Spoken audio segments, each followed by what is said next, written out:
Well, back to work on this here Jeep Cherokee, and gonna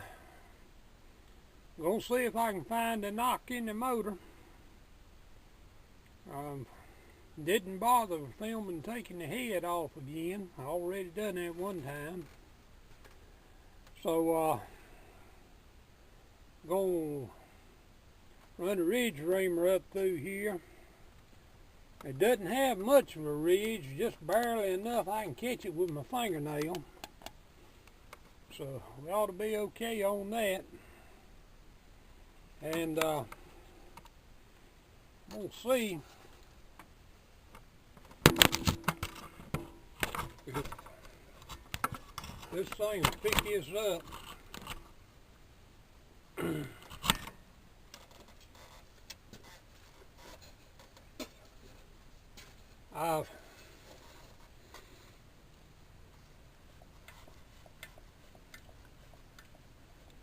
There's a little click there when I rock it backwards and forwards with that number 2 piston up.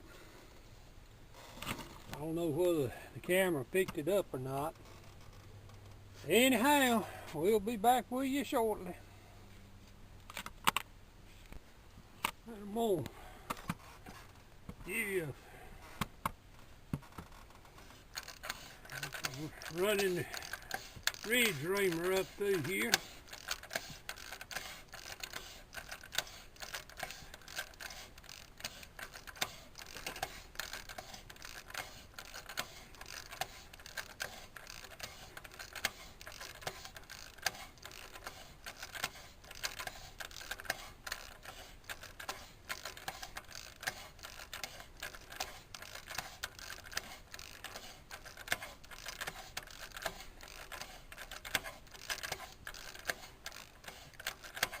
It's really not catching any ridge to speak of.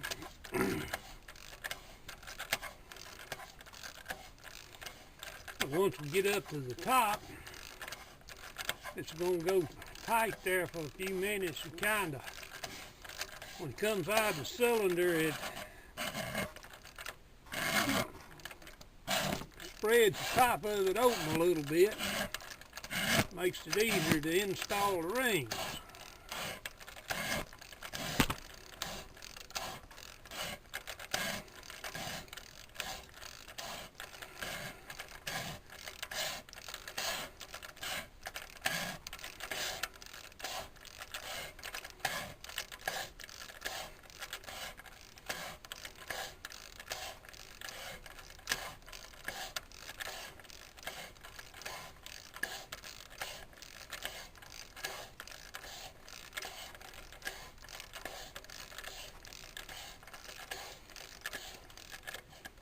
Okay, it's done cutting, so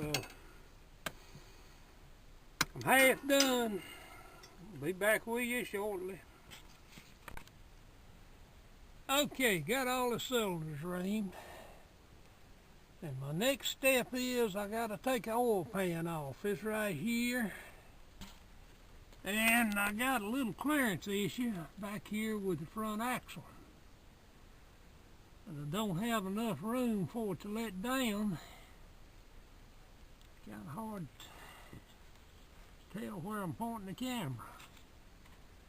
But anyhow, I'm going to jack the front end up, put my jack stands here under these pivot points for the sway bar, and then let the front axle back down, and hopefully that'll give me enough clearance to where I can get the oil pan off. I'll be back with you shortly. Well, I finally got the darn engine out of it. There's the oil pan still stuck in the, it's going to have to come out over the top. It never would come out under the bottom. But after I got the engine out, there's right there are pieces of a piston. And there's another piece of a piston. So that's where my noises are coming from. So I've got the engine sitting here. Take it out here and go to tearing it down. So we'll be back with you shortly. This 4.0 Jeep engine is basically the same engine as at 232 that I did all that work on. I have not changed the settings on this stand since I took it off at 232, and it bolted right up to this 4.0. They've been used. This is 98 model. At 232 was a 1974 model, so that's 25 years of basic same engine design. We'll be back with you shortly. A handy thing I found to keep up with parts is an old egg carton. Take that. Right there's all the lifters out of this motor. That's cylinder 1, cylinder 2, 3, 4, 5, and 6. So that way it'll keep them clean, and they'll be ready to go back in if I'm put them back in. Hadn't decided yet on the cam, so we'll be back with you later. Also, this is the best lifter puller I've ever run up on. Made by KD. This end here, you set it down in the top of the lifter and screw the knob down up here. And that spreads that open, then you pull it up. And if it's stuck, you can tighten the knob down a little more, and it's got a little slide hammer on it there. It'll help knock them out.